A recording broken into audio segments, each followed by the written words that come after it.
Operation સિંદૂર સન્માનમાં સિદ્ધપુરમાં તિરંગા યાત્રા યોજાઈ। ભારત માતા કી જયના નાદથી ગુંજી ઉઠ્યું સિદ્ધપુર। સિદ્ધપુર શહેરમાં કેબિનેટ મંત્રી બલવંતસિંહ રાજપૂતે તિરંગા યાત્રાને ફ્લેગ ઓફ કરાવ્યું। જમ્મુ કાશ્મીરના પહેલગામ ખાતે નિર્દોષ પ્રવાસીઓ પર થયેલા આતંકી હુમલાની ઘટના બાદ ભારતીય સેનાએ ઓપરેશન સિંદૂર દ્વારા માં ભારતીને તથા આપણા તિરંગાને અપાવેલા ગૌરવને વધારવા સિદ્ધપુર ખાતે નગરપાલિકાથી ચાંપલીપોળ સુધી તિરંગા યાત્રા યોજાઈ, જેમાં ભારતીય સેનાના સન્માન માટે આયોજિત તિરંગા યાત્રાને કેબિનેટ મંત્રી બલવંતસિંહ રાજપૂતે ફ્લેગ ઓફ આપી પ્રસ્થાન કરાવ્યું હતું।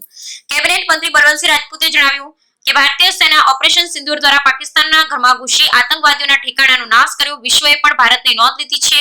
ઓપરેશન સિંદૂર થકી ભારતે પાકિસ્તાનને જડબાતોડ જવાબ આપ્યો છે। ભારતના વિજયને ઉજવવા લોકોમાં દેશપ્રેમની ભાવનાને અખંડિત રહે એ હેતુથી આજે સિદ્ધપુરમાં તિરંગા યાત્રા યોજવામાં આવી છે। તિરંગા યાત્રામાં નગરપાલિકા પ્રમુખ શ્રીમતી અનિતાબેન પટેલ, ઉપપ્રમુખ શ્રીમતી સોનલબેન ઠાકર, એપીએમસી ચેરમેન શ્રી વિષ્ણુભાઈ પટેલ, સંગઠનના પદાધિકારી, વિવિધ સામાજિક ધાર્મિક સંસ્થા, પોલીસ જવાનો, હોમગાર્ડ જવાનો, દરેક સમાજના અગ્રણી, વ્યાપારી અને શહેરીજનો જોડાયા। બ્યુરો રિપોર્ટ રામજી ભાઈ।